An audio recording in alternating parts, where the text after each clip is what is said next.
So I stood online, and I got a number, and I went on like at 3:30 in the morning, and it must have been had to be audition night, like a Monday night, because it was still packed. Everybody was high, man. It was a hot dog night. It was great. Bar was packed. The inside was packed. And I think I sang a Judy Garland song, something like Rockabye You Baby or something like this. And I was so terrified because I'd never sung on stage in Manhattan ever in my life, that when it was over, I'd squeezed my eyes so tight that I was like so afraid to open them. But I opened them because everyone was like screaming. So I opened my eyes, and Rick Newman, the guy who owns it, he was my manager, and I came running in, and he was like shaking my shoulders. He's going, who are you? He's going like, what do you do? When did you get here? And I was saying, I don't know. I was like really scared. So I sang another song, and I went right in the toilet. It was terrible. So I just walked up. I was like totally out of my mind. And he just told me to come back, and he was like the big New York guy. He was like, yeah, come back, kid, and work out. And I was like, oh, yeah. And so that's what I basically did for 2 years, was work out of the club in hiding, not ever playing. I mean, you don't play there for money or anything. You play there for, like, food, because he would feed you and give you cab fare, and that kind of thing. And we just worked out of there. And eventually I met songwriters and stuff, and stopped singing other people's material and interjected original songs in there. And the thing that I found out, so the problem that I had when I went there was that I was still copying vocally. It was like between this like kind of legit voice, kind of Broadway voice, kind of contemporary voice, because I was still copying. As soon as I began singing original stuff and I had nothing to mimic anymore, the other voice started to emerge. So, and it was doing better, even though the songs were like totally unknown. It was doing better than doing, Barbra Streisand songs or something like that. And so I kind of got the idea that maybe if I stopped doing that and started to do more rock and roll, which is what I wanted to do, that would work. And it took a long time for the transition, years.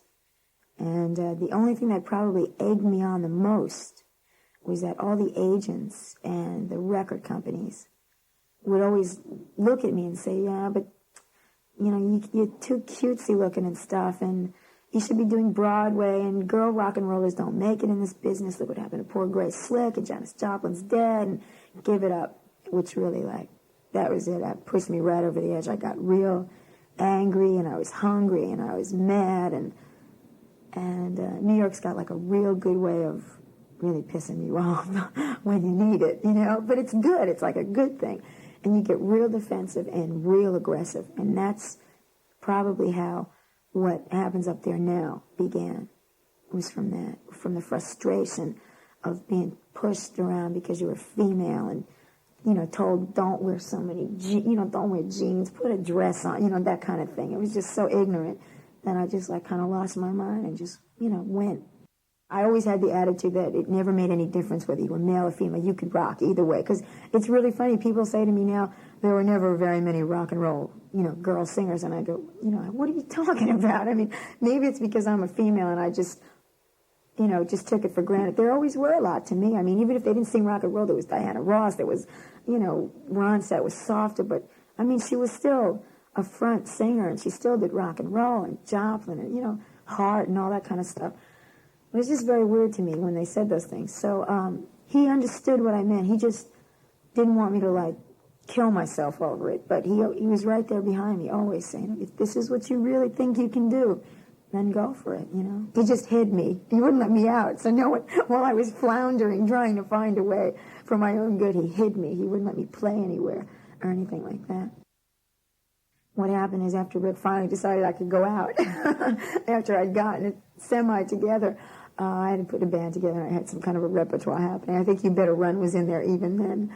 And we did some amazing, we did a reggae version of Stairway to Heaven. I mean, we were I was doing anything and everything just to find the niche, And we went and debuted at this club called Tramps down in the Village. And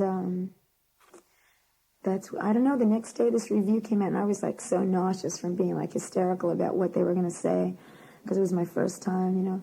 And this amazing review came out by Carl Arrington. And that night, the show was like so packed, sold out. Like, it was a very small place, but they were like all the way out to the street because of this one review. And all the record companies were down. Everyone came. But Chrysalis was the one that had the best approach and understood exactly what I was talking about. I was lucky that both presidents were in from both continents at the time. It was a wonderful thing. So they all came down, and Jeff Aldrich from Chrysalis was there. He brought them down. And the rest was history, I don't know. And that was it. We just kind of, I talked to a lot of people, and Chrysalis just seemed to be the one that just kind of knew what was going on. Once it happened, it was like lightning. That's all. I don't remember very much of how.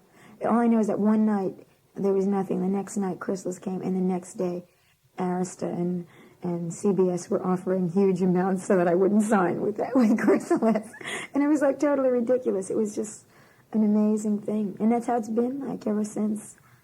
This tour is like we're playing huge coliseums and arenas and stuff. Tonight, actually, we're playing the smallest venue of the whole tour, which should be pretty interesting.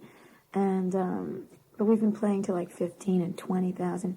And the first night that we played to that size, I just went out there, and I went out into the empty Coliseum, and just, you don't understand. I mean, you look at it, you don't know why all these people would want to come here to see you. I mean, you know that you do like good, and you know like you write songs, and it sounds good, and it just doesn't hit you. I mean, it's like a sledgehammer when you finally get it, you know. And then when they're all out there and they light those big lighters and stuff like that, it's probably the most intense thing, I guess, besides maybe having a child, that you could possibly go through in your life. It's so overwhelming. I mean, I don't want to get like corny and stuff, but the kind of love and warmth that they give to you is amazing. You know, you just totally relax, and it's that thing that goes back and forth between you that makes everything else that happened during getting here worthwhile. You know, because it's amazing. You just want to pass out. And I stand up there and I'm like going, please, you know. So weird. Especially when they love you. I mean, it's like such an amazing thing. People said to me when I first started, oh, don't you ever want to, you're not going to like the big places. You're going to like the little clubs. You're going to want to go back. And I keep going, did you ever stand up in front of 20,000 people who are screaming your name? You would never want to go back. I mean, there's like a thing about small places that's cool, but playing to a huge place is cool. No matter what anyone says, it is extremely cool. It's great. I mean, there were years of really starving and pain and stuff like that, but not so long that I'm like bitter, like I don't care now, that I'm jaded and that kind of thing. I mean, I'm still really having a good time, you know, which is nice. Yeah. So, I had done jingles and stuff like that just to make extra cash. So, no, but that was the first time that I ever did that kind of intense recording, you know, because jingles, I mean, you get up there, you like, you know, crack them out, and that's it. You leave, you're done in an hour. Oh, just like Macy's and stuff like that, Dairy Queen and things, you know. You'd never recognize it because they would just go, you've got to make your voice more bland. It sticks out too much and stuff like this. Because all my little things that I do now that are my character would always come out, and that wasn't a good thing when you had to blend with 4 other people, you know. Let's see, this song, Treat Me Right, is, this song was another collaboration kind of song that, I guess this writer, he got the song and he said, I have this song for you, but I know you'll want to change a lot of the lyrics. So I kind of sat down and rewrote a lot of the lyrics to it. But it was in the vein that, you know, that I usually like to sing about, that same kind of, you know, bad love relationship and now what we're going to do about it kind of thing. And it was, I guess, a good follow-up to a Heartbreaker song, so that's basically what we did it.